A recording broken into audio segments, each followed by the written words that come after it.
Você, como cristão, zela pela sã doutrina? Você acha que a igreja deve defender a palavra de Deus? Esse é o tema de hoje da nossa EBD comentada online. Eu volto já já.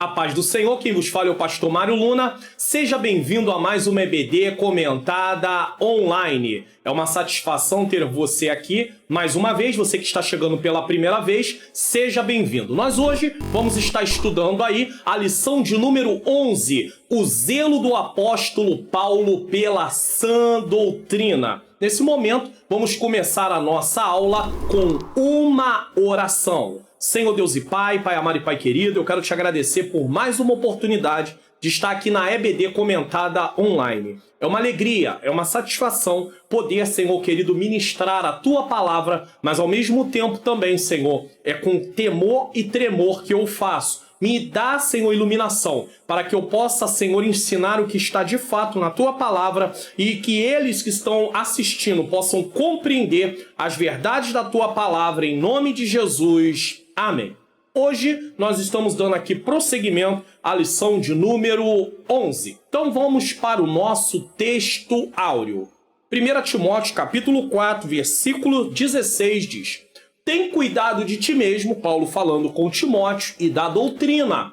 Persevera nessas coisas, porque fazendo isto te salvará tanto a ti mesmo como aos que te ouvem. Veja que Paulo está instruindo a Timóteo, seu filho na fé, que hoje é um pastor, né? De acordo com o texto, naquele momento ele era um pastor, e ele diz para ele, olha, você tem que ter cuidado de você e da doutrina, ou seja, do que você ensina e do que você pratica, do que você vive, porque fazendo isso você vai salvar a si mesmo, ou seja, você andará no caminho da verdade e conduzirá aqueles que estão te ouvindo no caminho da verdade.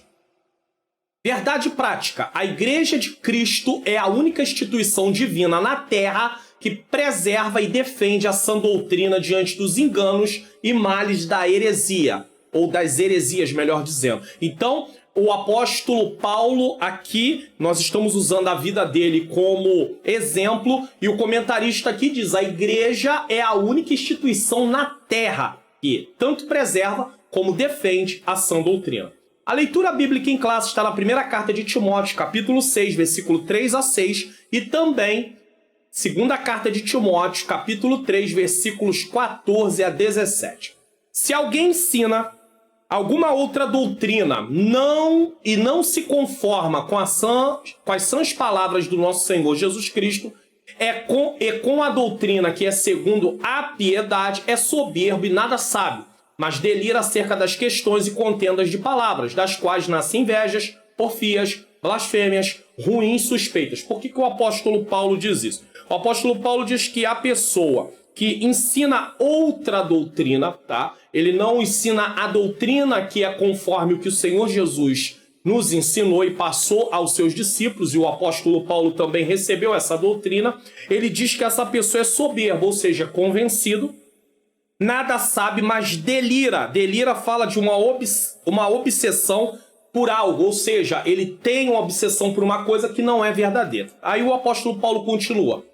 Contendas de homens corruptos de entendimento e privados da verdade, cuidando que a piedade seja causa de ganho, aparta-se dos tais. Então o apóstolo faz uma recomendação a Timóteo, dizendo, se esses homens estão ensinando essas coisas, se eles têm isso como alvo, você deve rejeitar isso e você também deve se apartar de tais pessoas. Versículo 6. Mas é grande ganho a piedade com contentamento. Piedade aqui é fidelidade a Deus, né? Paulo fala disso aqui. E ele continua dizendo, 11, mas tu, ó homem de Deus, foge dessas coisas, mais uma vez, foge dessas coisas e segue a justiça, a piedade, a fé, o amor, a paciência, a mansidão. Paulo, por um lado, diz que aqueles homens que estão ali num caminho errado, eles são homens que estão tendentes à inveja, porfias, blasfêmias, ruins suspeitas, contendas. Paulo diz para Timóteo rejeitar isso, mas seguir a justiça, a piedade, a fé, o amor, a paciência e a mansidão.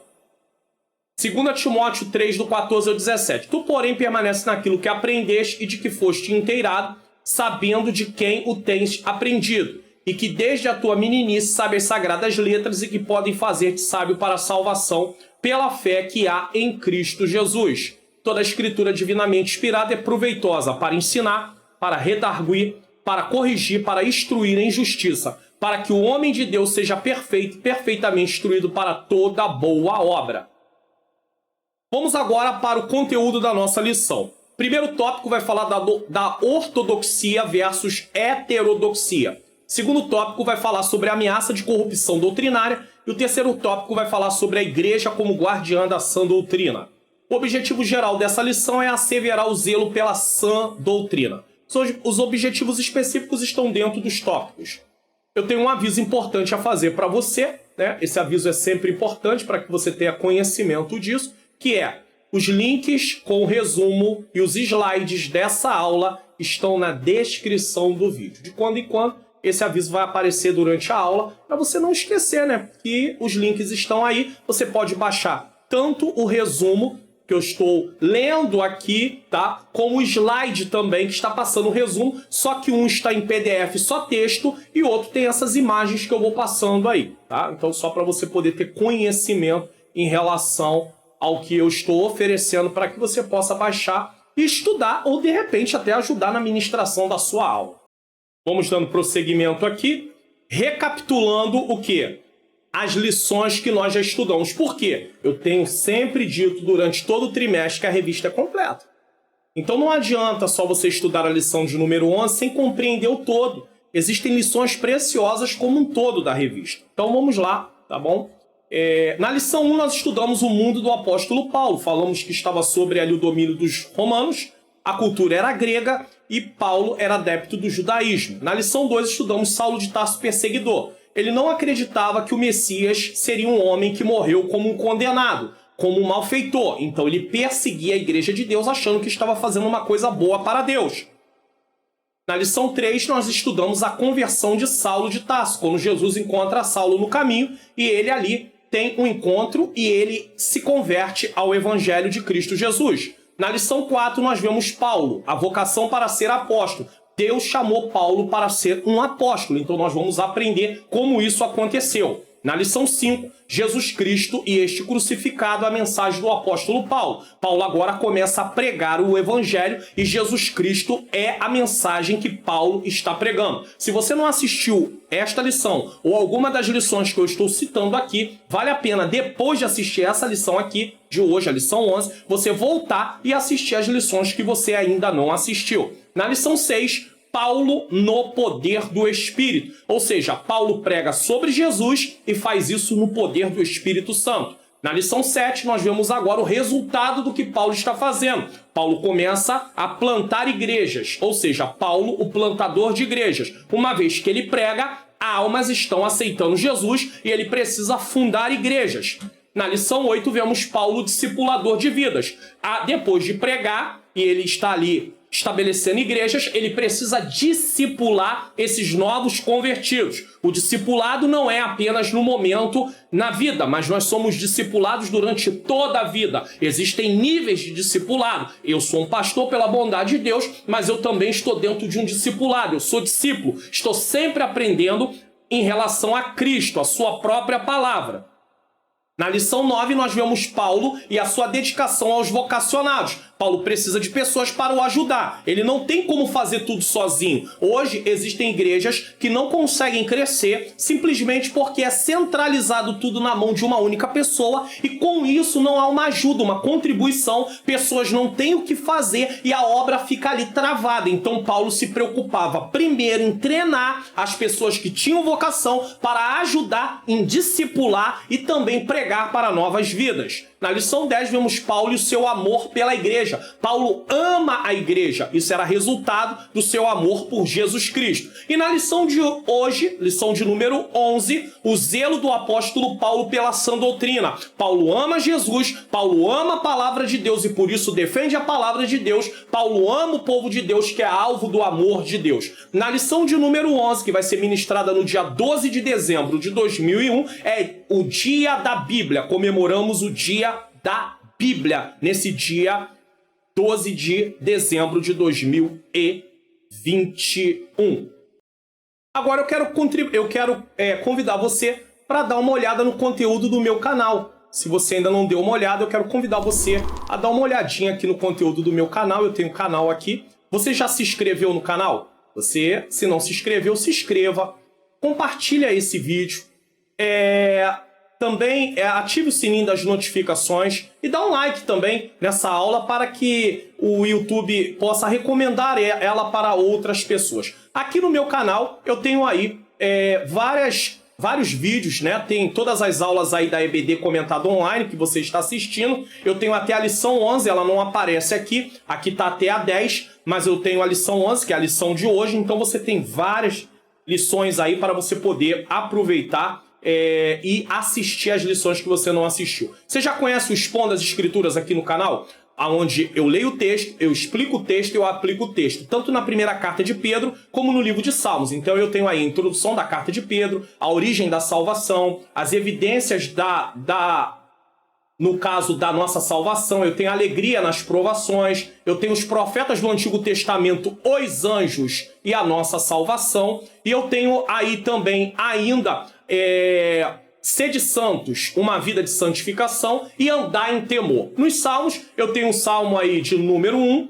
eu tenho um salmo de número 128, salmo 27, o salmo 23, que é o cuidado do Senhor, eu tenho o salmo 15, Senhor, quem habitará no teu tabernáculo, e o salmo 26, que fala uma vida de integridade. Como alcançar? Salmo 27 também, o que fazer no dia da adversidade. E eu tenho algumas pregações expositivas, aonde eu fui pregar em algumas igrejas e coloquei aqui no canal. Então você está convidado para poder participar, assistindo vídeos, compartilhando e tendo a sua vida edificada. Vamos dar aqui prosseguimento, tá bom? A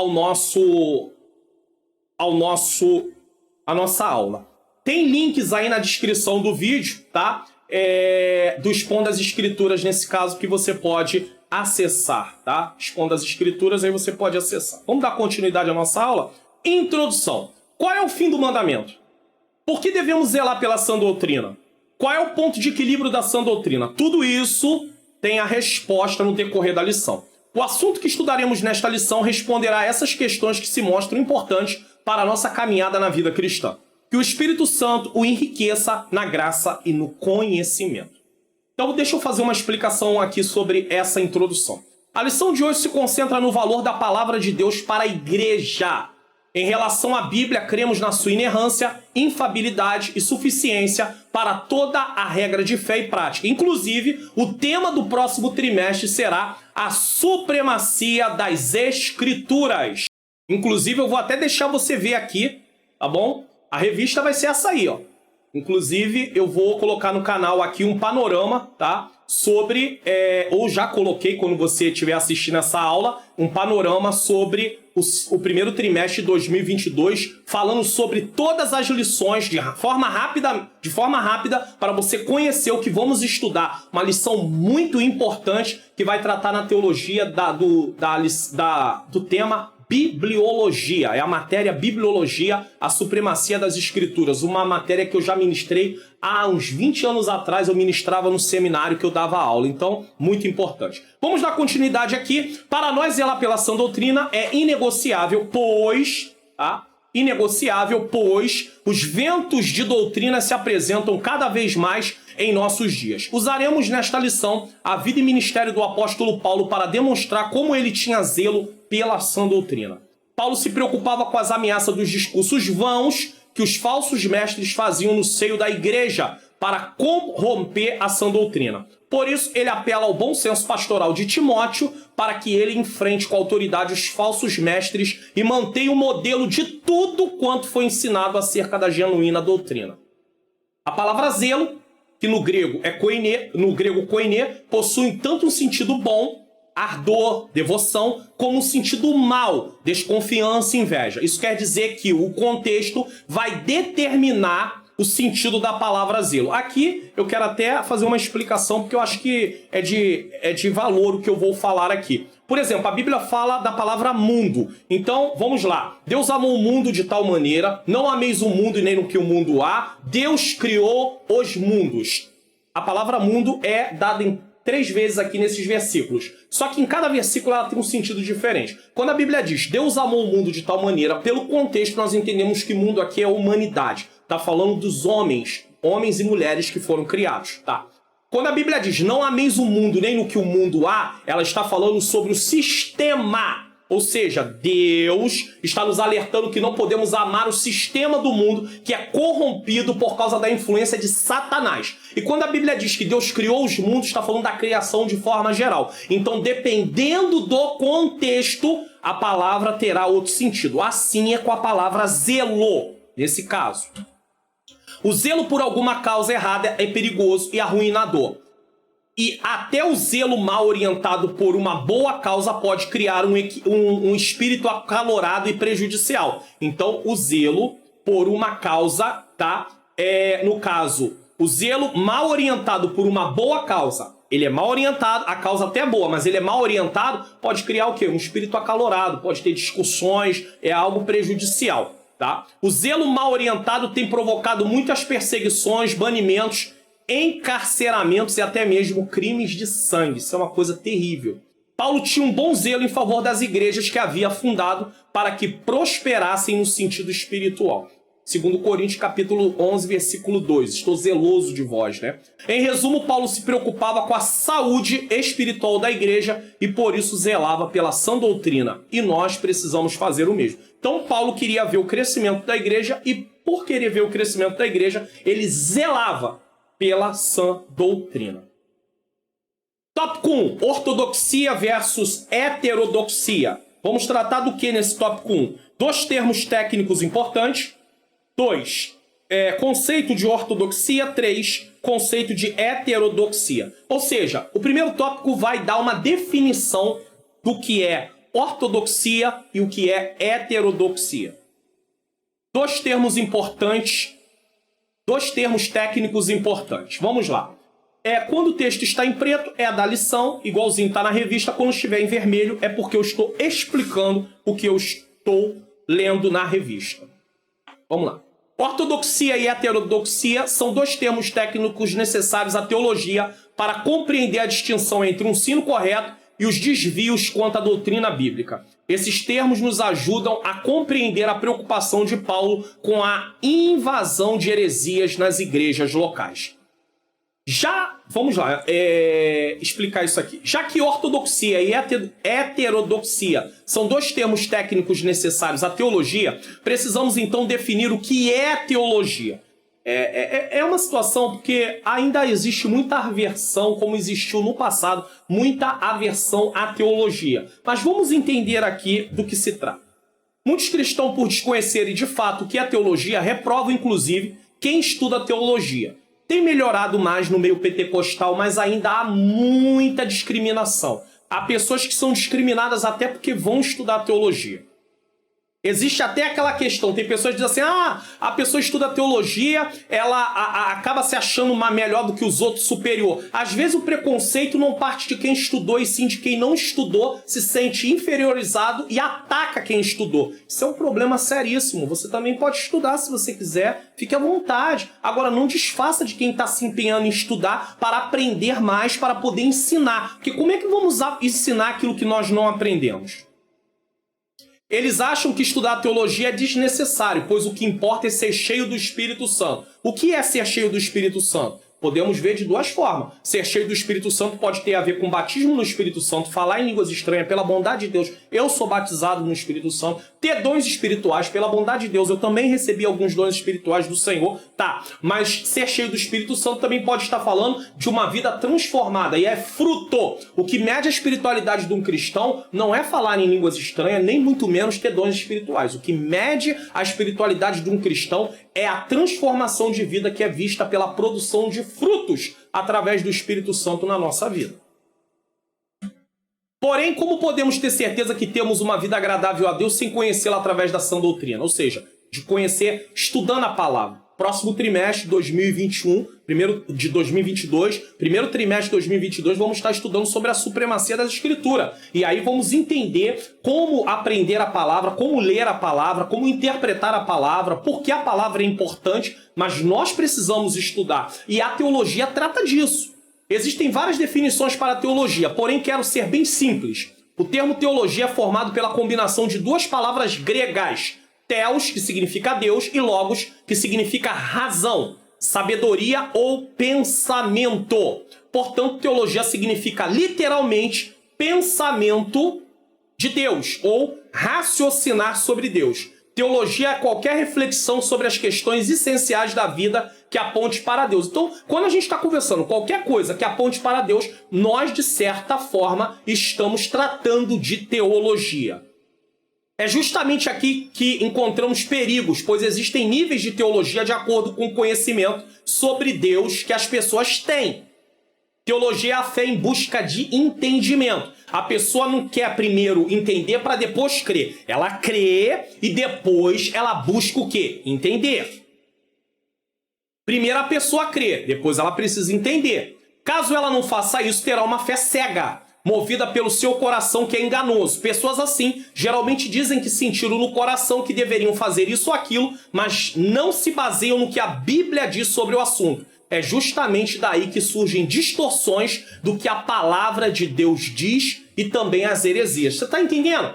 Então a pessoa simplesmente diz, eu acho, eu penso. Vai ficar parecendo o tempo de Juízes, capítulo 21, versículo 25, diz que não havia rei e cada um fazia aquilo que achava certo aos seus olhos. Está errado. Nós não podemos nos basear naquilo que a gente acha que é certo. Temos que nos basear naquilo que a Bíblia diz que é certo. Então isso é muito importante. Existem pessoas, inclusive, que medem a vontade de Deus pelas coisas estarem dando certo. Quem é que disse que tudo que dá certo é da vontade de Deus? Existem várias coisas que são feitas nesse mundo que não são da vontade de Deus, mas estão dando certo. Então não meça a vontade de Deus por aquilo que está dando certo. Meça a vontade de Deus por aquilo que é certo. E o que é certo está na sua palavra, a palavra de Deus. 2. O conceito de ortodoxia. O que é ortodoxia? Na língua grega do Novo Testamento, a palavra tem como prefixo ortos, que significa o que é direito, reto, certo. 1 Timóteo capítulo 4, versículo 1 e 2. Então, a definição técnica para a palavra ortodoxia diz respeito à absoluta conformidade com um princípio ou doutrina. O que é a ortodoxia? É tudo aquilo que está de acordo com aquilo que Jesus e os apóstolos ensinaram. 2 Timóteo 1,13. Se não está de acordo com o que Jesus ensinou e o que os apóstolos ensinaram, não é ortodoxia. 2 Timóteo 1,13 diz, conserva o modelo das sãs palavras que de mim tens ouvido, na fé e na caridade que há em Cristo Jesus. Então é preciso conservar. Quando Paulo diz para Timóteo conservar o modelo das sãs doutrina, ele está falando para Timóteo segurar com firmeza, agarrar, prender-se ou apegar-se aos ensinamentos que recebeu de Paulo, sem alterar nada. Isso é ortodoxia. Então eu não tenho direito de mudar o que a palavra de Deus diz, e aí eu não estou sendo ortodoxo. Eu estou sendo alguém que estou entrando pelo lado da heterodoxia, porque eu não posso mudar o que Cristo ensinou e nem o que os discípulos, apóstolos ensinaram. Jesus, inclusive, disse para os seus discípulos, ide ensinai a todos conforme eu tenho vos ensinado, ou seja, aquilo que eu vos ensinei. Nós não podemos sair por aí falando o que achamos ou pensamos. Aqui é importante destacar que a nossa parte é ensinar, preservar e defender a sã doutrina. Mas não temos o direito de, em nome do zelo, porque a lição está falando sobre o zelo de Paulo pela sã doutrina. Nós não podemos, em nome de um zelo mal aplicado, da sã doutrina, contender, afrontar, proferir palavras condenatórias a ninguém, mas tomar como atitude o que o próprio Paulo nos ensinou. Tem pessoas que vão lá falar sobre a palavra, alguém não concorda, alguém tem um pensamento totalmente oposto ao que a palavra de Deus diz, aí essa pessoa contende, essa pessoa afronta, essa pessoa profere palavras de condenação, usa linguagens ruins, pejorativas contra a pessoa. Isso não é nada bom. Tito 3,10 diz, ao homem herege, o homem que está voltado para o ensino errado, depois de uma ou outra admoestação, evita-o. Falou, ele não quer aceitar? Pessoas que foram exortadas com a verdade estão determinadas a viver no erro, desconsiderando a palavra, o que a palavra de Deus diz, e o que nos resta é orar. Só isso. Ao encerrar esse subtópico, a seguinte pergunta ecoa em nosso ouvido: nós temos pregado e ensinado segundo o que Cristo e os apóstolos ensinaram? Você, da aula, tem ensinado o que Jesus ensinou e os apóstolos ensinaram? Você que prega, você está preocupado com uma interpretação séria das Escrituras para poder fazer uma aplicação correta das Escrituras? É importante pensar nisso. 3. Conceito de heterodoxia. O prefixo da palavra hétero significa diverso. Assim, heterodoxia nos remete a opinião diferente, oposição aos padrões, normas ou dogmas estabelecidos. Se a ortodoxia tem um só parecer, a heterodoxia implica várias opiniões a respeito de um mesmo objeto. Ou seja, enquanto a ortodoxia fala de uma única coisa, um único sentido, a heterodoxia dá vários sentidos para aquela mesma coisa.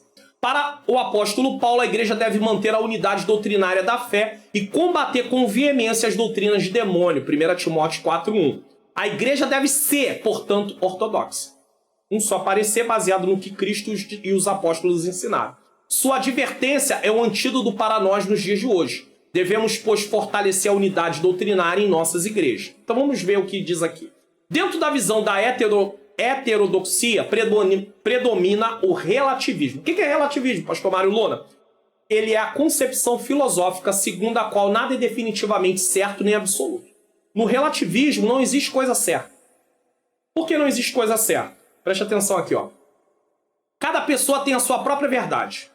Você tem a sua, eu tenho a minha, e as nossas verdades podem divergir totalmente uma das outras e até contradizer-se. Eu sou o oposto do que você pensa e nem por isso eu estou errado e nem por isso você está errado. Sobre esta ótica caem por terra os princípios da ética e da verdade defendido pela sã doutrina. Por que cai? 1 Timóteo 4:1. Mas o Espírito expressamente diz que nos últimos tempos apostatarão alguns da fé, dando ouvido a espíritos enganadores e a doutrinas de demônio. Se não há uma verdade absoluta, é claro que a ética, e a verdade cai por terra, porque cada um tem a sua verdade, cada um tem a sua ética. E o que está por trás disso? Espíritos enganadores, doutrinas de demônio.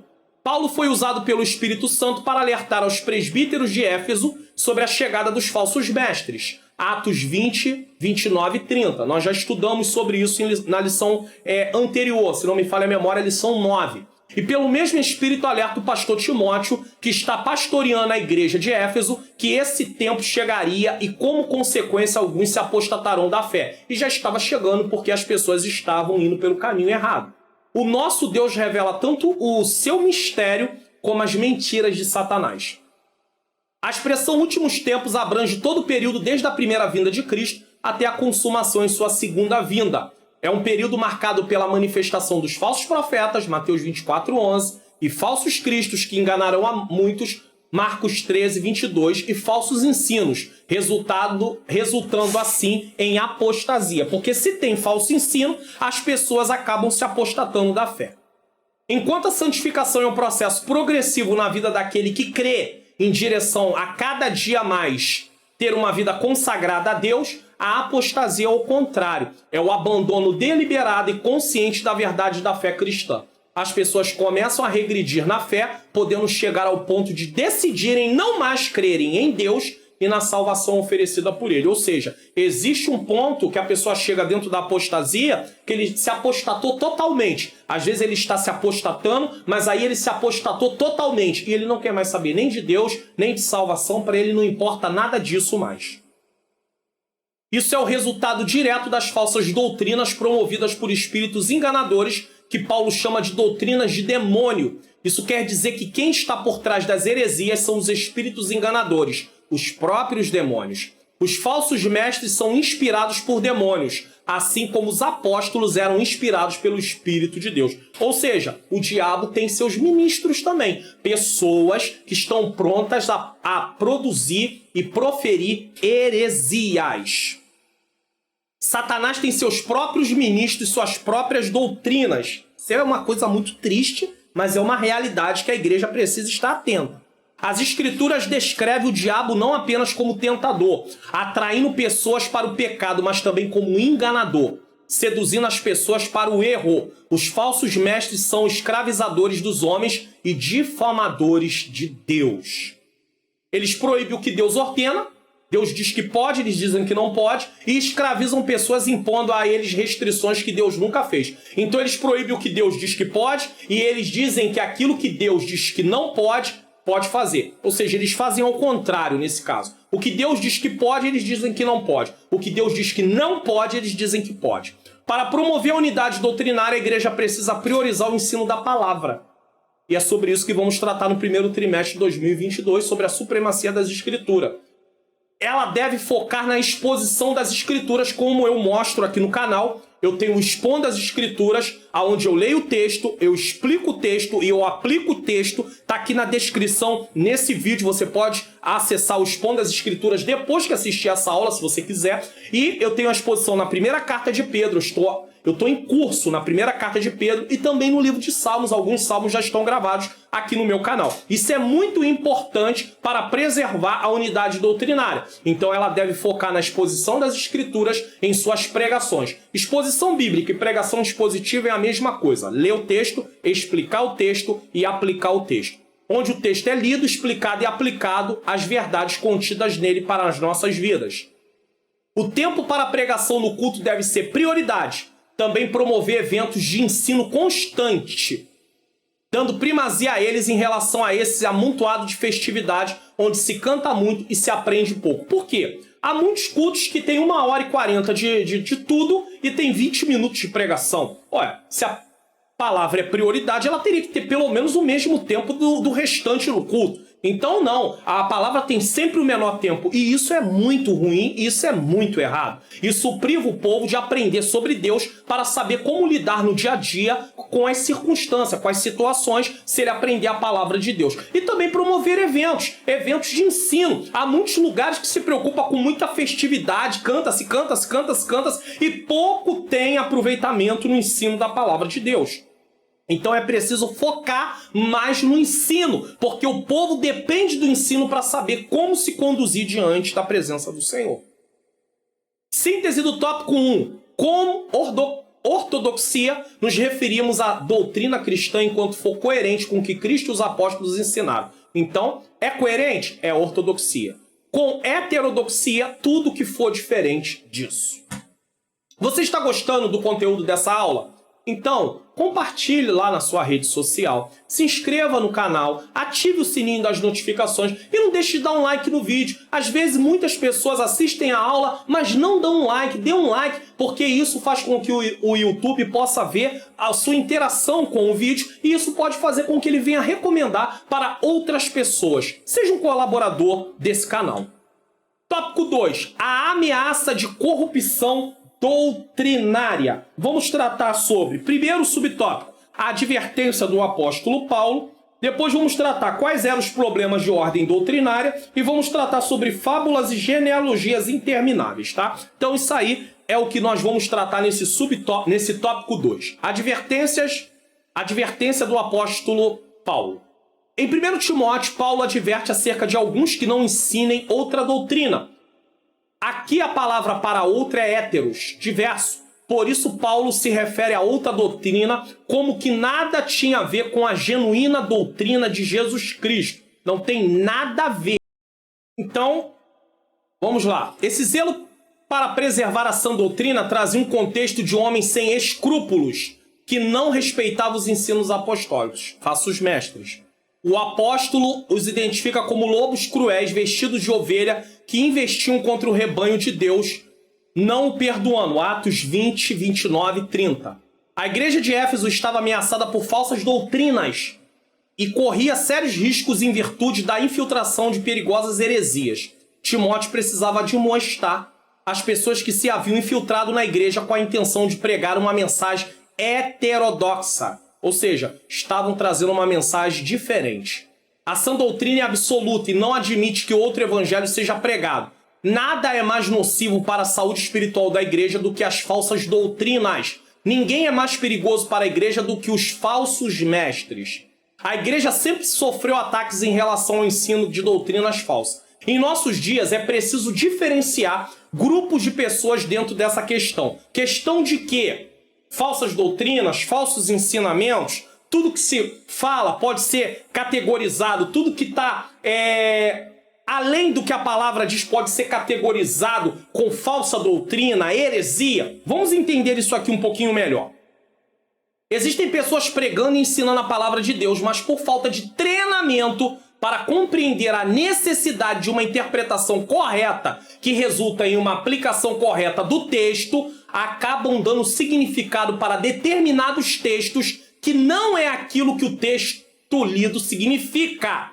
Aqui, a princípio, não se trata de heresia ou falsa doutrina, mas de erros na aplicação por desconhecerem o sentido do texto. É claro que muitas dessas pessoas afirmam coisas em nome de Deus que Deus não prometeu e nem vai cumprir. O que é importante? Vira e mexe, eu estou falando a mesma coisa aqui sobre o Expondo as Escrituras no canal. Porque no Expondo as Escrituras, quando você é uma pessoa que gosta de aprender sobre a palavra de Deus, você gosta de estudo bíblico, você gosta de entender o sentido do texto, o Expondo as Escrituras faz justamente isso. Eu vou ler o texto, eu vou aplicar o texto, e eu vou explicar o texto, e eu vou aplicar o texto de acordo com o sentido do texto. O que acontece com muitas pessoas? Muitas pessoas pulam da leitura para a aplicação. Eles pulam o passo da interpretação. Uma vez que você não entende o que significa o texto, você vai fazer uma aplicação errada. Então é por isso que nós precisamos da iluminação do Espírito Santo. Precisamos pedir a Deus, Deus, ilumina minha mente, porque a revelação já foi dada. Ela já está dada, a revelação está completa. O que nós precisamos é de iluminação. Espírito Santo iluminar nossa mente para compreendermos o texto. Aquilo que as pessoas chamam de revelação da Escritura, na verdade, é iluminação. Ele tem que compreender, pois a revelação já está lá. Muitos ainda vão continuar usando a palavra revelação, mas na verdade é iluminação. Iluminação para entendermos o texto. Uma vez que você entende o texto, aí você precisa entender. Só que junto disso, você precisa de regras. Aprender como interpretar o texto. Mesmo que você não seja um estudioso, um professor dessa área, tá? Que tenha se empenhado, aprendido sobre isso, pela bondade de Deus, eu ensino sobre isso também. Mas mesmo que você não seja um professor nessa área, você tem que ter pelo menos um conhecimento básico de interpretação de texto. Verificar quem está falando, para quem está falando, quando aquilo aconteceu, qual era a cultura daquela época. Você precisa de todas essas informações, os verbos que estão ali, para que sentido, para que lugar os verbos estão apontando, o que os verbos estão mostrando dentro do texto. Então existe uma série de coisas que tem que ser observada para não darmos uma aplicação errada no texto. E o que acontece é que tem muita gente com boa vontade, está pregando, está ensinando, mas está desconsiderando realmente a parte de interpretação. E o primeiro trimestre de 2022 a revista vai bater nisso com força. Temos que aprender a ler a Bíblia. Não é ler de ler, é ler de entender. É diferente. Ler por ler é uma coisa, ler para entender é outra coisa. Então tem pessoas que vão pregar, mas elas acabam fazendo aplicações erradas porque elas não descobriram o sentido do texto. Por exemplo, vou usar aqui rapidamente um exemplo. Salmo 23. Qual é o tema do Salmo 23? Do que trata o Salmo 23? Porque essa é a pergunta que você tem que fazer para todo o texto. Do que trata esse texto? Você tem que perguntar para si mesmo, o que trata esse texto? Do que trata esse texto? O Salmo 23 trata do cuidado de Deus. É isso que o Salmo 23 fala. O salmista mostra o cuidado de Deus, exemplificando da seguinte maneira. Assim como o pastor cuida das suas ovelhas, assim Deus cuida do seu povo. Do que trata o Salmo 23? Do cuidado de Deus. Então, o tema, o assunto, o sentido é um só. Só que eu posso aplicar isso para diversas ocasiões da vida. Eu posso falar do cuidado de Deus para uma pessoa que perdeu o emprego, o cuidado de Deus para uma pessoa que está enferma, o cuidado de Deus para uma pessoa que está passando conflitos dentro da família, e o cuidado de Deus para uma pessoa que está passando problemas dentro da igreja. Você está entendendo? A aplicação pode ser dada em diversas ocasiões, mas o sentido não muda. Continua falando do cuidado de Deus em várias ocasiões. Então, uma vez que você detectou o sentido do texto, você vai fazer a aplicação de acordo com o momento que aquela pessoa está vivendo. Às vezes você tem um texto lá que está falando da providência de Deus. Quando Deus usa Eliseu para multiplicar o azeite da viúva, aquele texto fala da providência de Deus. Você pode falar da providência de Deus diante de situações adversas, diversas situações, vamos dizer assim, do dia a dia. Deus mostrando a sua providência, enviando recursos para se vestir, recursos para comer, recursos para pagar uma dívida, recurso para passar diante de uma situação. Então vamos falar da provisão de Deus. É isso que nós precisamos nos ater. Caso contrário, nós teremos sérios problemas porque vamos fazer a aplicação errada do texto e vamos prometer aquilo que Deus não está prometendo na palavra dele. É bom notar que nesse grupo muitas dessas pessoas não fazem isso de forma premeditada, mas por total desconhecimento sobre o assunto. Eles não conhecem.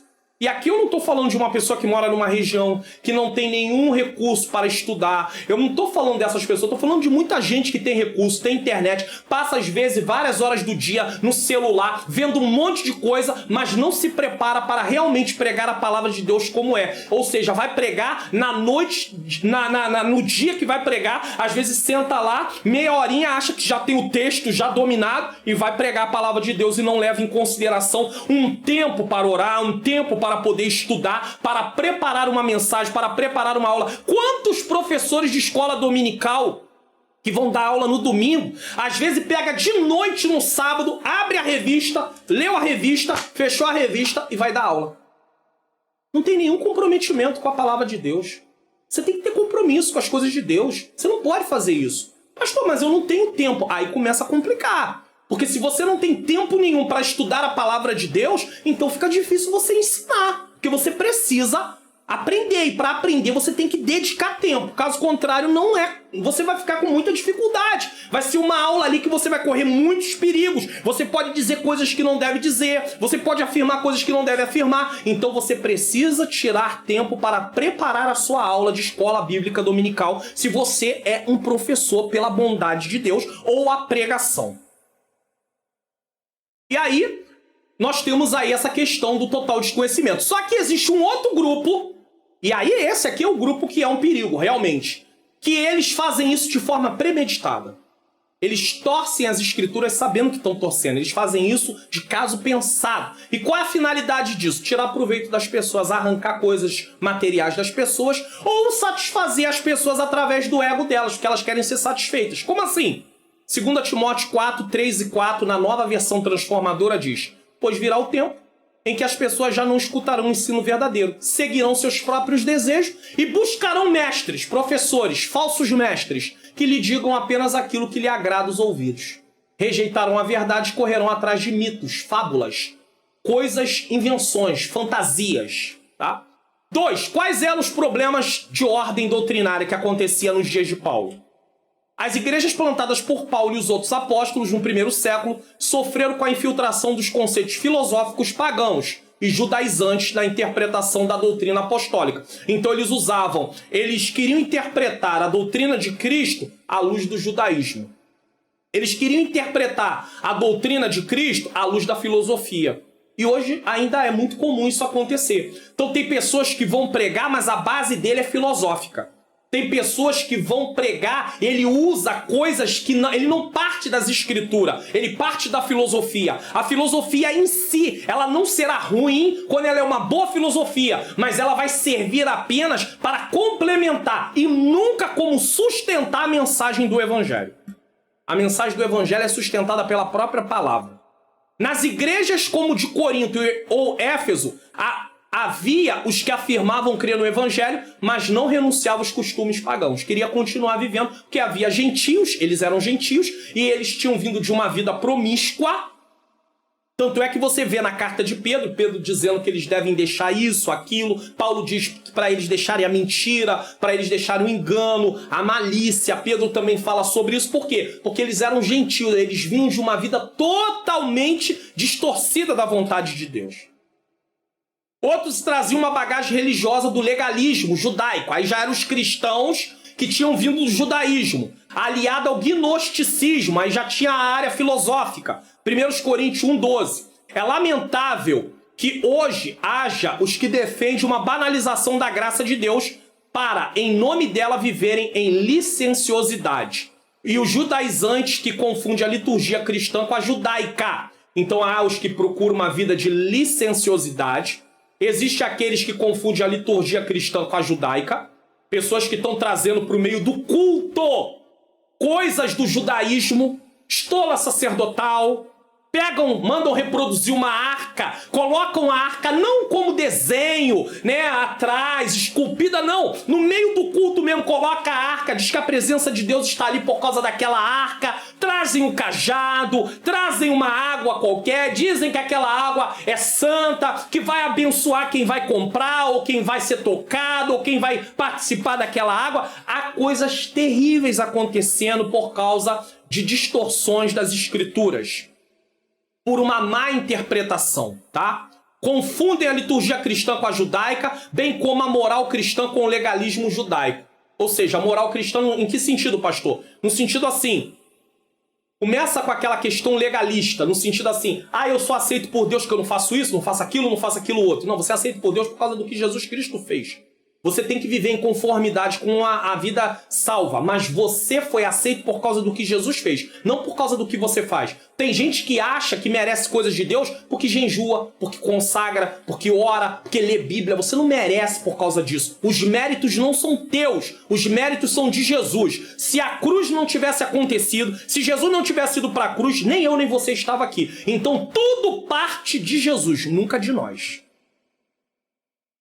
A Igreja de Cristo pertence ao novo tempo e deve obedecer ao ensino do Novo Testamento, coisa que tem sido negligenciada, porque as pessoas querem tanto pregar o Antigo Testamento, nenhum problema desde que ele aponte para Jesus. Porque muitas mensagens falam de todo mundo, menos de Jesus. Tem que apontar para Jesus. E pouco se fala do Novo Testamento. Pouco se fala das cartas onde a doutrina é ensinada. Pouco se fala do Evangelho, onde Jesus dá os ensinamentos sobre o que é ter a vida cristã. Quantos não pregam sobre o capítulo 5, 6 e 7 de Mateus, por exemplo, que fala da ética do reino, fala da conduta daquele que faz parte do reino de Deus. Não quer se pregar. Fala lá muito superficialmente sobre as bem-aventuranças, mas aí depois não quer falar muitas coisas. Por quê? Porque vai de contra a nossa natureza, vai nos confrontar. E eles não querem trazer mensagens que confronte, eles querem trazer mensagens que agrade para poder voltar de novo, para poder ter uma nova agenda naquele lugar. E não é isso que Deus nos chamou. Deus nos chamou para pregar a palavra da verdade. Não é chegar lá e querer dar lição de moral nos outros, querendo ensinar os outros coisas que de uma forma grosseira, dando lição de moral. É ensinar para as pessoas como a conduta do cristão deve ser e mostrar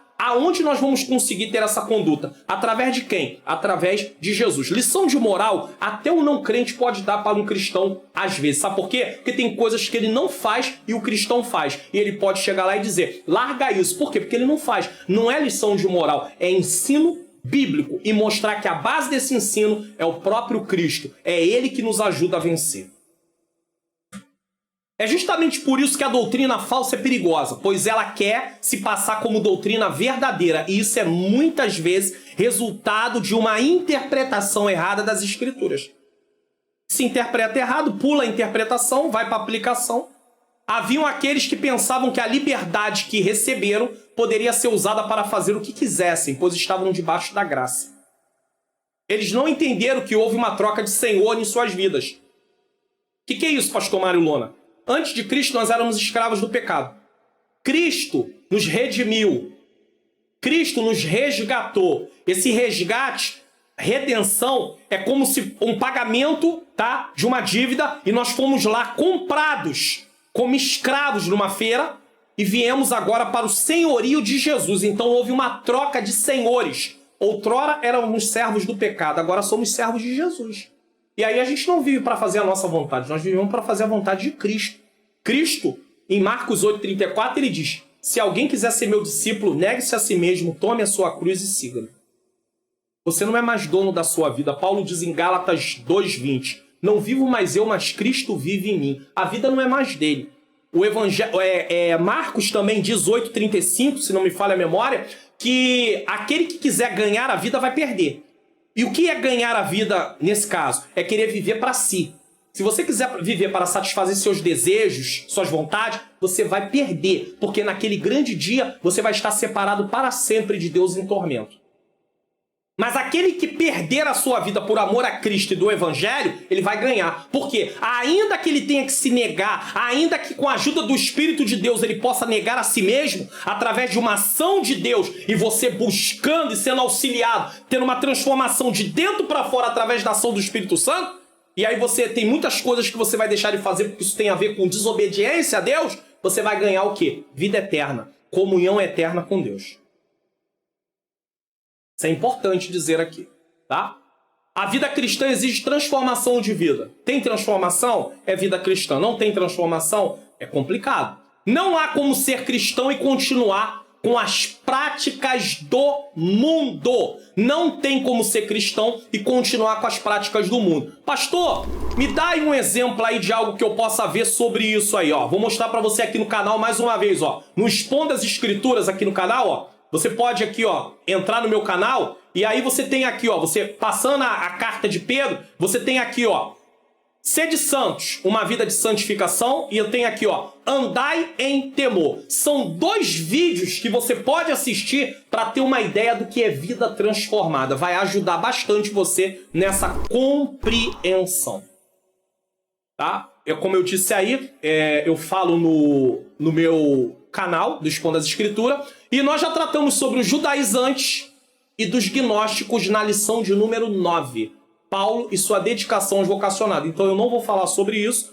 Não assisti sobre isso, pastor. Então volta depois que assistir essa aula. Na lição 9, assiste, você vai aprender o que são os judaizantes e o que ensinavam os gnósticos. Infelizmente, em alguns lugares parece que Cristo e sua palavra não é suficiente para salvar vidas e conservá-las na igreja, pois estão trazendo coisas do judaísmo, Antigo Testamento, que eram sombras daquele que havia de vir. Quem é aquele que havia de vir? Jesus Cristo.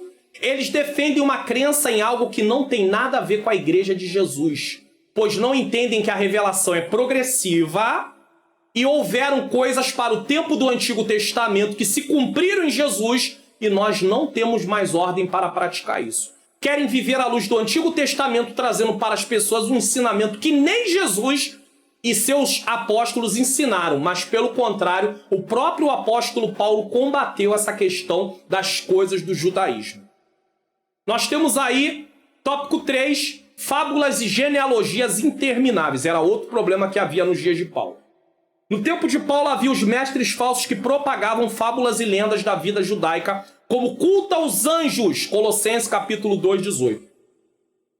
Infelizmente, nos nossos dias, nós temos tendência de adoração de anjo. Não no sentido de dizer que nós estamos adorando o anjo, mas parece que o culto só tem valor se disser que tem um anjo ali, um anjo aqui, um anjo lá, e aí começa a complicar, porque eu estou vendo o anjo descendo, eu estou vendo o anjo subindo, e aí fica difícil. Porque não se fala de Jesus, só se fala de anjo. Anjo não é para ser adorado, anjo não é para ser cultuado. Anjo é um conservo que está a serviço da igreja no qual o próprio Deus colocou. Então nós não podemos de forma nenhuma, porque é um conservo, porque ele também está pronto para servir a Deus. Ele está em um grau diferenciado do nosso, mas ele também é criatura. Anjo não é para ser adorado. E a igreja em Colossenses tinha o costume de adorar anjo. E o pior de tudo é que hoje nós nos achamos num direito tão grande diante de Deus que a gente diz, não, eu tenho consagração, eu tenho crédito com Deus, eu oro, eu busco, esquece que os méritos é de Jesus. Ele começa a se comportar parecendo o fariseu de Lucas, capítulo de número 18, a partir do versículo 9. Ele bate no peito, eu oro, eu jejuo, eu não sou como os demais homens, eu tenho crédito no céu, e é por isso que eu oro e falo, Senhor, manda o anjo Gabriel, Senhor, manda o anjo Miguel. Você já viu quantas vezes o anjo Miguel aparece nas Escrituras? Tinha muito a ver com a nação de Israel. Mas você já viu no Novo Testamento o anjo Miguel? Quantas vezes o anjo aparece? Então, cuidado com esse negócio de dizer... Outra coisa, você não pode mandar Deus fazer coisas porque você não tem poder para isso. Você não tem autoridade para mandar em Deus. Inclusive, as nossas orações estão carregadas de ordem. Em vez da gente apresentar a Deus o problema, ver como é que as pessoas na Bíblia oram. Pegue a sua Bíblia e procure modelos de oração. Não é só a oração do Pai Nosso. Vai ver como Neemias fala com Deus. Vai ver como Daniel fala com Deus. Vai ver como Josafá fala com Deus. Vai ver como Ezequias fala com Deus. Hoje, as nossas orações, em vez de ser uma petição, são ordens. Em vez da gente dizer para Deus o que precisamos, nós dizemos para Deus o que Ele tem que fazer. Deus não recebe esse tipo de... Ele nem leva isso em consideração, porque Ele sabe que nós estamos ali fazendo coisas que não deveríamos estar fazendo. Mas nós temos que ter cuidado. Ouvir a oração, essas orações, Ele ouve, mas nós precisamos nos alinhar ao que a Bíblia diz. Tem vários exemplos de oração na Bíblia. Temos que parar de fazer esse tipo de oração. Você está doente, alguém na sua família está doente, Senhor, eu quero te apresentar essa situação, eu estou doente, ou a pessoa, meu pai está doente, ou a irmã, ou o tio, ou o irmão em Cristo. Ele precisa de cura, Senhor. A tua palavra diz que o Senhor é o Senhor que nos sara. Tu tem poder de curá-lo. Tu pode usar os médicos. Tu pode usar os medicamentos. Tu pode também curar por meio sobrenatural. Eu não sei como é que tu vai fazer, Senhor, mas eu te suplico a cura dessa pessoa. Isso é uma oração. Senhor, envia o anjo tal, faz isso, faz aquilo, eu determino que o Senhor agora vai lá e cure essa pessoa. Quer dizer, eu estou dando ordem a Deus, irmãos. Deus não recebe ordem. Lembra da mulher cananeia? Senhor, socorre, minha filha está miseravelmente endemoniada, ou seja, está sofrendo muito. Aquela mulher coloca o problema dela para Cristo, esperando uma solução. Quando você está diante de um juiz, você é apresentado a ele o problema. Quem vai dar a solução é o juiz, não é você. Não é você que vai dizer para o juiz o que ele tem que fazer. Nós estamos querendo dizer para Deus o que Ele tem que fazer. Deus já sabe o que Ele tem que fazer. Você, a sua parte, é apresentar humildemente a tua causa. E o restante é com Deus. Culto a anjos, além de não possuírem conteúdo concreto, eles torciam o sentido da verdade apostólica. Então eles traziam coisas que eram fantasias e ainda torcia aquilo que era ensino verdadeiro. O apóstolo advertiu a igreja quanto a essas coisas e a refutou com veemência, ou seja, ele não a aceitou. 1 Timóteo 1, 3 e 4. Aqui aprendemos que não podemos perder tempo com a querelas. O que é querelas? Questões infrutíferas. O conhecimento das escrituras não é para ostentar vaidade pessoal ou capacidade do intelecto, porque era isso que eles estavam fazendo, mas para nos fazer caminhar com um coração puro, uma boa consciência e uma fé não fingida. 1 Timóteo 1,5. 1 Timóteo 1,4 diz: nem se deem a fábulas ou a genealogias intermináveis, que mais produzem questões do que edificação de Deus, que consiste na fé. Assim o faço agora. Não se deem. O que é não se deem? Vem do verbo prosecho, que quer dizer voltar a atenção para, seguir, preocupar-se com, apegar-se. Paulo está dizendo, não se apegue. Não se prenda, não dê atenção a essas coisas. Paulo considerava o tempo e a energia gasta com esses assuntos um desperdício, pois não edificam em nada, pelo contrário, era algo destrutivo. A palavra, por que era destrutivo? Porque além de acabar, destruir a fé, era algo que promovia contendas, debates, brigas, tá? A palavra fábula significa mito, uma referência às lendas construídas em volta das narrativas do Antigo Testamento. Havia várias lendas que eles faziam através da passagem bíblica. Algo fantasioso sem nenhum conteúdo para a vida cristã. É por isso que, como pregador, eu preciso ter muito cuidado com as conjecturas que eu vou fazer. Eu, inclusive, por estudar interpretação bíblica e falar sobre interpretação bíblica, tenho a seguinte regra para a minha vida. Aonde a Bíblia fala, eu falo. Aonde a Bíblia se cala, eu me calo. O texto não dá condição para eu ir além, eu não vou. Ah, mas por que eu não posso conjecturar? Porque eu posso errar. Eu posso supor o que não é verdade. E eu posso botar na cabeça das pessoas. Na minha cabeça tá tudo muito bem formulado. Aquela conjectura eu sei que é apenas ali um preenchimento para poder o povo ter ali um entendimento melhor. Mas tem gente que pode pegar aquilo como verdade bíblica. Então tem que ter muito cuidado. Muito cuidado com isso. Porque eu posso estar ensinando coisas erradíssimas para as pessoas. Então tem que ter muito cuidado. E tem gente que conjectura como se fosse o texto bíblico. Ele vai falando no meio do texto as conjecturas e ele não faz nenhuma diferenciação e não mostra que aquilo ali é o modo dele pensar. Mas tem que ter cuidado também com o modo de pensar, mostrando, gente, eu até penso assim, mas eu não estou dizendo que isso é bíblico. Porque senão as pessoas tomam aquilo como verdade bíblica e começam a sair por aí, ensinando aquilo, falando daquilo. A A questão da genealogia tem a ver com crendice, também é outro problema. Judaica, que nada contribui para a salvação em Cristo. Por que as genealogias existiam? Historicamente, as genealogias são importantes, mas no projeto divino, as genealogias serviam apenas para indicar a origem do Salvador do mundo, Jesus Cristo. Então elas serviam para apontar da onde Jesus estava vindo, de que descendência. Porém, os judeus cristãos entendiam que as genealogias davam-lhes direito em primazia na igreja, na vida da igreja, porque Jesus havia vindo dos judeus. Então, se Jesus veio dos judeus, eles achavam que eles tinham primazia. Era de fato uma vaidade racial ostentada por esses judeus que discriminavam os gentios cristãos. Ou seja, vocês não são judeus, Jesus veio de nós, então nós temos maior direito. Paulo refutou essa ideia equivocada dos judeus, declarando que a graça de Deus não faz acepção de raça, cor, etnia nem cultura, mas que alcançou a todos de igual modo. Jesus salvou a todos, não importa quem você era, importa que você agora é um cristão. E aí talvez tem pessoas, mas eu não fazia tantas coisas erradas como fulano. Não importa, era condenado do mesmo jeito. Eu era condenado, você era condenado, todos estavam condenados. Em Cristo, nós tivemos nossos pecados perdoados. Então não tem ninguém melhor do que ninguém, porque ninguém merecia nada. É por isso que eu não posso bater no peito que eu oro, que eu faço, que eu aconteço, porque eu só faço isso por causa da graça que é manifesta através do que Jesus fez na cruz do Calvário e o Espírito dele que mora dentro de mim. Porque se a cruz não tivesse acontecido, volto a dizer, se Jesus não tivesse morrido, nós íamos continuar condenados. Hoje não temos a genealogia, judeus apegados à genealogia no meio da igreja em si, que no pensar dos cristãos judeus lhe davam privilégios na igreja. Não temos, tá? Mas temos a questão das famílias mais antigas, né? Já que falou de primazia, eu estou usando aqui as famílias mais antigas naquela igreja, ou até pessoas mais antigas que se acham no direito de ter primazia em tudo. Isso é um sinal visível de falta de amor dessas pessoas que acabam com a unidade da igreja. Somos somos membros do corpo de Cristo. Quantos dirigentes de congregação têm problemas seríssimos às vezes quando assume uma igreja que tem famílias que estão lá, que se acham donas da igreja e que acham que só os membros daquela família podem ocupar determinadas posições na igreja.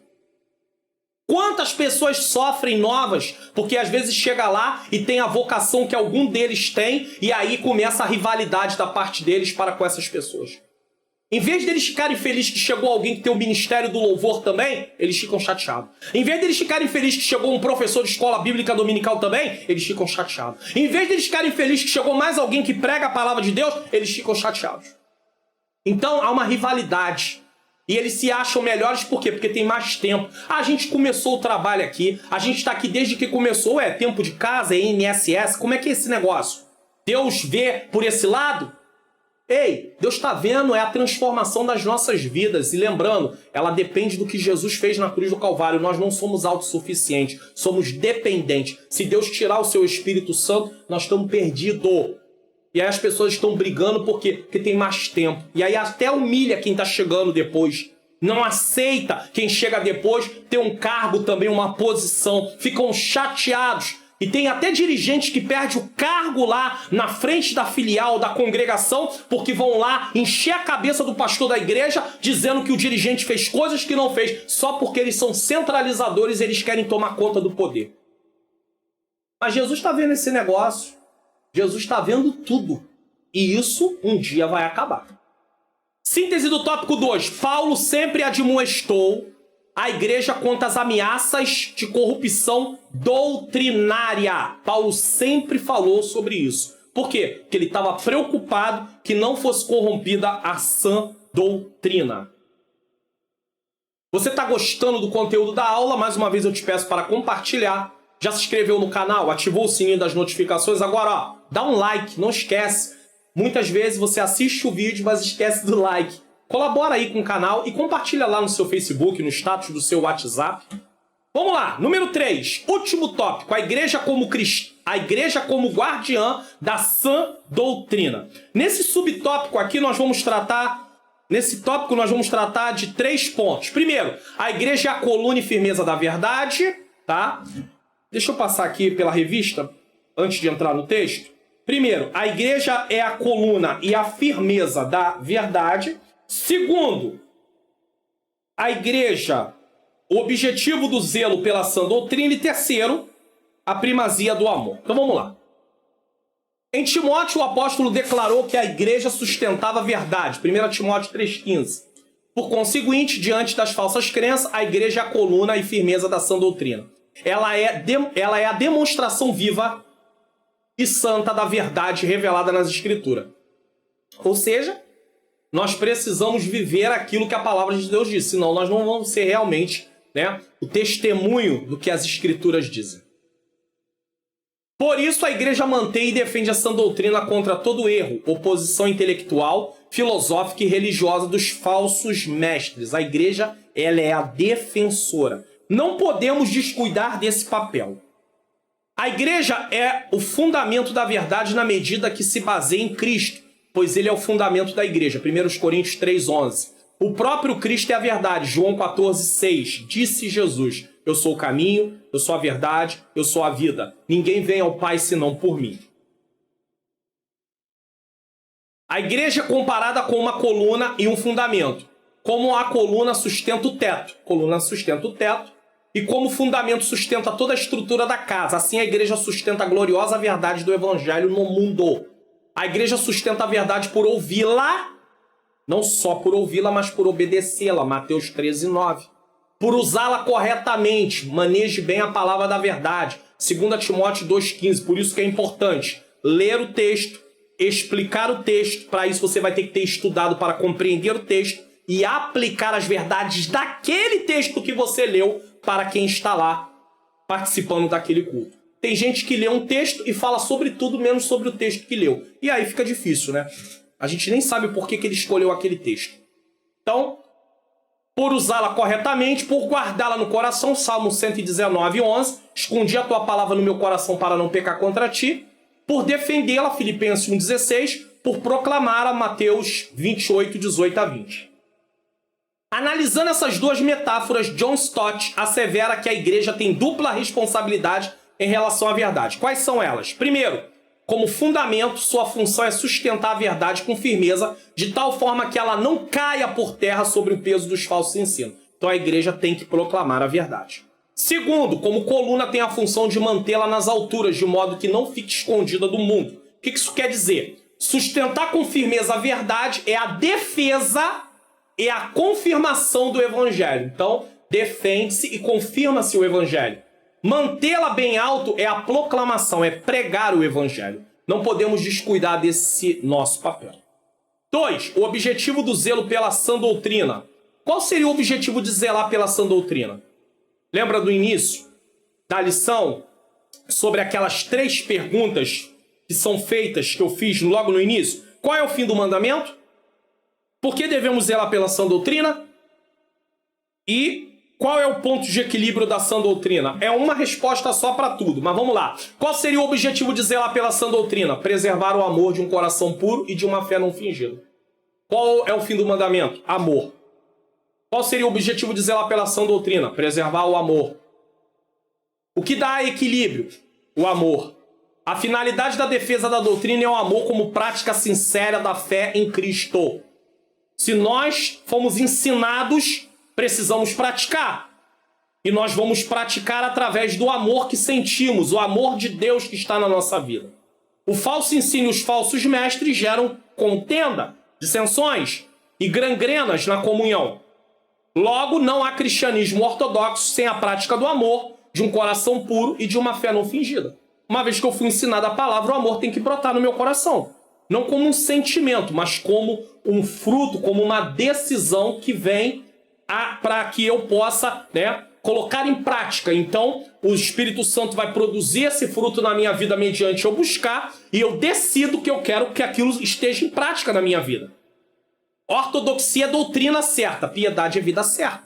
Esses dois termos jamais deveriam ser separados, até porque a doutrina desemboca na vida e a vida é resultado da doutrina. Se a doutrina é certa, a vida que segue a doutrina deve estar certa. Se a doutrina é errada, a vida não pode estar certa, pois esta é resultado daquela. Assim como o homem crê, assim ele é. Olha, irmão, isso aqui é muito sério. Aprendemos uma doutrina certa, podemos ter uma prática certa. Aprendemos uma doutrina errada, vamos ter uma prática errada. Eu sou aquilo que eu penso. Eu sou aquilo que eu creio. Aqui está uma grande questão. Não há como mudar a atitude de pessoas se primeiro a crença dele não for mudada. E isso em todas as áreas da vida. Existem pessoas até que não são cristãs, que acreditam em coisas e por isso continuam repetindo aquelas mesmas coisas que não deveriam estar repetindo. Então vamos dizer, uma pessoa precisa se abster de determinados alimentos por causa da sua saúde. Mas ele ainda não compreendeu, ele ainda acredita que aquilo não vai fazer mal para ele. Então ele continua comendo. E vai comendo. E vai comendo. E há pessoas que têm, inclusive, problemas seríssimos de saúde e pode vir até a óbito. Por quê? Porque não teve a sua crença mudada. Ele continua acreditando que aquilo não vai fazer problema para ele. No momento que ele acredita que aquilo vai fazer mal para ele, as atitudes são consequência das suas crenças. Então ele vai mudar as suas atitudes. Então, se você quer mudar atitudes, primeiro você tem que, a mudança tem que acontecer no que você acredita. No que você crê. Se não acontecer a mudança no que você acredita e no que você crê, você vai continuar fazendo as mesmas coisas. E é por isso que ninguém muda ninguém. Porque o simples fato de eu argumentar com alguém, isso não pode mudar, isso não vai mudar a crença dele só por causa da minha palavra. O que vai mudar a crença dele é a ação de Deus. Eu uso a palavra de Deus, eu prego a palavra de Deus, mas a parte de mudança quem faz é Deus, não sou eu. Tá? Então, o homem que crê, aquilo que ele crê, assim ele é. Uma outra coisa interessante aqui na parte da doutrina certa, uma vida certa, uma doutrina errada, uma vida errada, é o cuidado com o que a gente prega, que a gente pode pregar coisas e omitir coisas que vão fazer com que a pessoa ache que não tem nada a ver. Ou também, por exemplo, muitas letras do que cantamos nas igrejas, às vezes não tem coerência com o que a Bíblia diz. Tem aí um hino que se canta, um louvor que se canta na igreja, que uma parte dele diz que quando você adora a Deus, ninguém mais vai te humilhar. Isso vai contra o que a Bíblia diz. Que a Bíblia fala sobre o cristão passar por humilhações, aflições, angústias, perseguições. Então quer dizer, e a parte da letra desse louvor deixa claro que só por você adorar não vai ter mais humilhação. Como assim? Não tem isso na Bíblia. A Bíblia não diz isso. Então essas coisas a gente tem que ter muito cuidado. Porque isso acaba fazendo as pessoas acreditar. Aí ela vai lá para a casa do Senhor, chega lá, adora o Senhor, e aí volta para casa, daqui a pouco passa por uma prova e diz assim, mas a palavra de Deus não está se cumprindo, que eu acabei de ouvir lá, que eu adoro e ninguém vai mais me humilhar. Mas não foi a palavra de Deus que disse isso. É a letra baseada na cabeça de quem colocou. Porque não tem nada a ver com a Bíblia. Essa parte, esse trecho do louvor não tem nada a ver com o que a Bíblia diz. É por isso. Pastor, o que a gente faz? A gente pega, vai continuar cantando porque não vai se deixar de cantar, mas o que vai acontecer? Pode até se deixar de cantar em determinadas igrejas, eles podem até cortar determinadas letras de hinos, justamente por causa dessas partes que não tem nada a ver com a Bíblia. São filosofias humanas, não tem nada a ver com a Bíblia. Mas digamos que esteja num lugar que continua cantando. Quando passa por aquela parte, você não deixa aquilo entrar como verdade no teu coração, porque aquilo não é verdade bíblica. Quando a sã doutrina é preservada, o amor é praticado entre os irmãos. Em Mateus 5,8, Jesus disse, bem-aventurados limpos de coração. Um coração puro é dedicado a Deus e livre da culpa da corrupção. Se a sã doutrina é preservada, as pessoas aprendem que precisam amar. A Bíblia diz que Deus é amor. Aquele que não ama não conhece a Deus. Então ele é confrontado. Ou eu amo, ou então eu não tenho nada de Deus, eu não conheço a Deus, eu continuo uma pessoa sem conhecer a Deus. Nós precisamos nos conservar moralmente corretos. Deus nos purifica, mas há coisas que devemos fazer para nos conservarmos em uma boa forma moral. E que é? A aplicação diária da palavra de Deus tem um efeito purificador no nosso coração e na nossa mente. Ela nos capacita a amar livremente. Então nós temos que ler Bíblia, não só ler, mas meditar e pedir a Deus para nos ajudar a praticar. Orar também. Para amar adequadamente, a nossa consciência deve ser boa. Se nós tivermos uma má consciência, nós não vamos amar adequadamente. Nós vamos amar com amor egoísta e só vamos amar quem a gente quer. Em primeiro lugar, ela deve estar limpa de pecados não confessados, para que a culpa não nos atrapalhe. Uma vida que tem pecados não confessados é uma vida que está limitada na comunhão com Deus. Não tem como ter comunhão com Deus com pecados não confessados. Prática de pecado e não está nem aí para aquilo. É preciso confessar os seus pecados. E há casos que o pecado não é confessado só para Deus, é confessado também para quem você praticou contra ele. Então tem casos que você tem que pedir perdão para a pessoa também. Não adianta só pedir perdão para Deus porque você precisa pedir perdão. Há casos que você tem que comunicar ao pastor, fazer um gabinete com o pastor da sua igreja e comunicar o que aconteceu. Por quê? Porque aquilo é digno de uma disciplina por causa do que você fez. Deus te perdoa na hora quando você se arrepende? Sim, mas você precisa passar por uma disciplina, ou qualquer um que peque precisa passar por uma disciplina para entender a gravidade daquilo que foi cometido e não achar que pode sair fazendo por aí, é só receber o perdão de Deus e viver na prática daquilo. E também serve como exemplo para outros crentes. Não porque a igreja vai dizer o que você fez, mas entender que quando alguém peca determinados tipos de pecado, não que um pecado seja mais...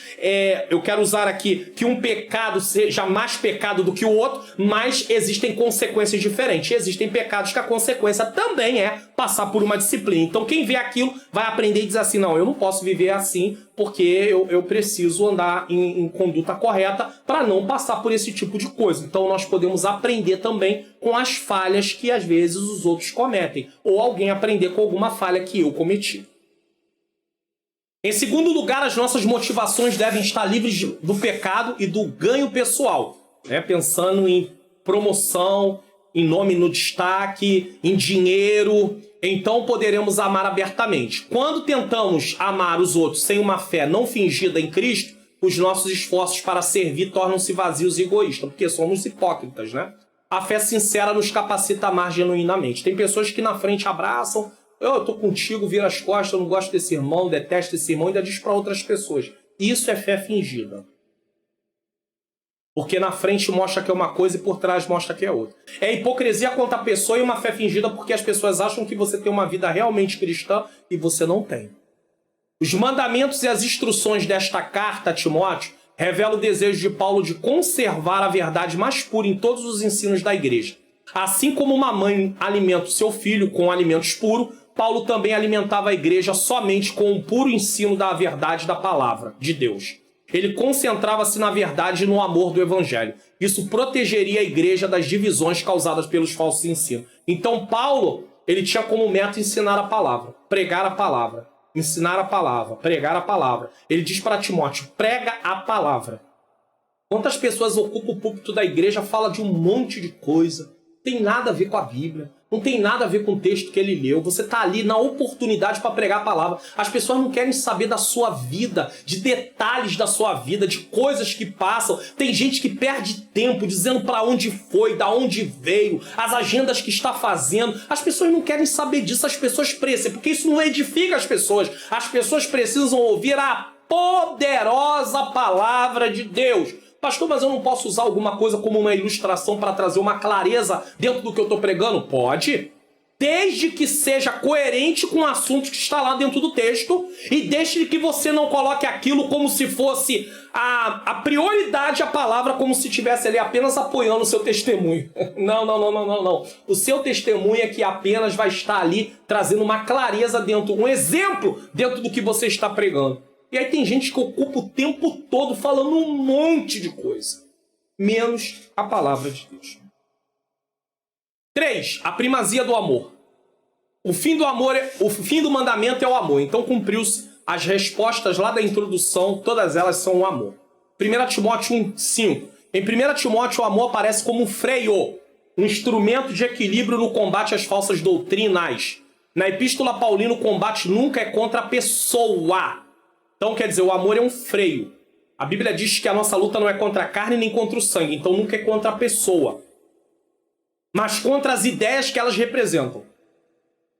Ela diz que acredita naquilo. Então, contra aquelas ideias. Então, não é uma coisa pessoal. É uma coisa contra aquilo que é ensinado. Tá? O zelo do apóstolo se dá justamente para impedir que o espírito dos falsos mestres se infiltrasse na igreja. Nesse caso, o amor como fim do mandamento é o antídoto perfeito. Ora, o amor de um coração puro é um amor que procede de dentro para fora. Então é uma ação de Deus. Não se trata de mero sentimento.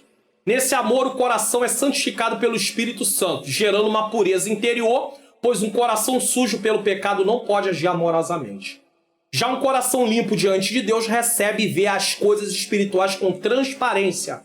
No amor não há lugar para imparcialidade, pois se cultiva uma boa consciência. nem lugar para simulação, fingimento e hipocrisia, pois se cultiva uma fé não fingida. Então imagine, se há pessoas hipócritas, está faltando o amor. Se há pessoas que não têm uma boa consciência, está se faltando o amor. Podemos destacar que Paulo ensina a Timóteo que precisamos combater o erro sem magoar as pessoas. A defesa da verdade não pode ocorrer em prejuízo do amor. A verdade precisa ser dita em amor, e o amor precisa acompanhar a doutrina, a ortodoxia, os ensinamentos de Jesus, os ensinamentos dos apóstolos, os ensinamentos da palavra de Deus. A admoestação precisa brotar de um coração puro, ou seja, a motivação precisa ser certa. Então, você pode mostrar para uma pessoa que ela está indo um caminho errado, mas fazer isso com amor. Você não pode levar isso para o lado pessoal. Também esse amor precisa fluir de uma fé sem hipocrisia e de uma consciência boa, ou seja, sem a contaminação do pecado. Não se trata aqui de uma defesa pessoal, mas da defesa da verdade de Deus. Então, você não pode levar as coisas para o lado pessoal. Às vezes você está pregando e aí você percebe que tem pessoas que não aceitam. Aí se você levar para o lado pessoal, você vai começar a discutir, você vai começar a se opor a essas pessoas, você não vai mais cumprimentá-las com a paz do Senhor. Está errado, você não está defendendo a sua vida, a sua pessoa, você está defendendo o Evangelho, você está pregando o Evangelho. Pregue! Quem vai convencer elas da verdade é o Espírito de Deus. Se elas abrirem o coração, se elas também não abrirem, elas vão continuar no erro. A sua parte não é brigar com ninguém para tentar convencê-las, porque você não é o Espírito de Deus e você também, ou eu, não temos condição de convencer ninguém com briga, com contenda. Isso é sinal de falta de amor quando nós fazemos isso. Síntese do tópico 3. Como coluna e firmeza da verdade, a igreja é a guardiã da sã doutrina. Você gostou do conteúdo dessa aula, né? Agora não é você estar gostando, é você gostou, né? Só para corrigir. Então, compartilha, dá um like. Dá um like. Você não deu like até agora? Então chegou a hora de você dar o like. Se inscreva no canal e ative os sininhos das notificações. Conclusão. A Bíblia, a palavra de Deus, é a fonte genuína para a doutrina cristã. Por isso precisamos ser dedicados estudantes das Sagradas Escrituras a fim de que zelemos pela sã doutrina. Como é que eu vou zelar pela sã doutrina se eu não conhecê-la? Então eu preciso estudar. Eu preciso estudar a palavra de Deus. Se eu não estudar a palavra de Deus, como é que eu vou poder, nesse caso, defendê-la? Levemos em conta que a finalidade dela é o amor para em Cristo vivermos com um coração puro e uma fé não fingida. A exemplo de Paulo, somos chamados para zelar pelo ensino de Cristo, a fim de edificar a igreja do Senhor. Então eu tenho que ser o quê? Eu tenho que ser zeloso pela sã doutrina. E para ser zeloso pela sã doutrina, eu tenho que ler o texto, eu tenho que aprender sobre o texto, interpretar o texto, para que quando eu for ensinar ou pregar, eu venha explicar o que o texto significa e tirar as lições baseadas no que o texto da palavra de Deus diz. Aí eu vou ter condição de falar e de defender a palavra de Deus. Caso contrário, né, defender a doutrina, né? Caso contrário, eu não vou ter condição, porque eu vou fazer uma defesa de acordo com o que eu acho e não de acordo com o que a Bíblia diz. Bom, Deus seja louvado. Nós temos aí na próxima lição, lição de número... Nós temos aí na próxima lição, lição de número 12. Agora sim, lição de número 12. A coragem do apóstolo Paulo diante da morte. Esse homem deixa vários exemplos. Ele termina escrevendo sua carta dizendo a Timóteo: combati o bom combate, acabei a carreira e guardei a fé. Ele sabe que está próxima a hora da sua morte, ele deixa esse exemplo para nós também. Então, vamos fazer uma oração. Senhor Deus e Pai, eu quero te agradecer por essa aula da EBD Comentada Online. Muito obrigado, Senhor. Eu te louvo, eu te agradeço por mais essa oportunidade, Senhor, que o Senhor nos deu. Que o Senhor aplique as verdades aos nossos corações, nos ajude a colocar em prática o que aprendemos, a zelar pela sã doutrina, ó Deus, assim como o apóstolo Paulo zelava. Não só zelar no sentido de defender, mas primeiro praticá-la. É o que eu te peço e já te agradeço em nome de Jesus. Amém. Estou deixando aqui o Expondo das Escrituras, deixando também as aulas da EBD Comentada Online que já passaram, para que você possa assistir. Não esqueça de se inscrever no canal, ativar o sininho e compartilhar as aulas. Que Deus abençoe a sua vida, abençoe a sua família e até a próxima EBD comentada online.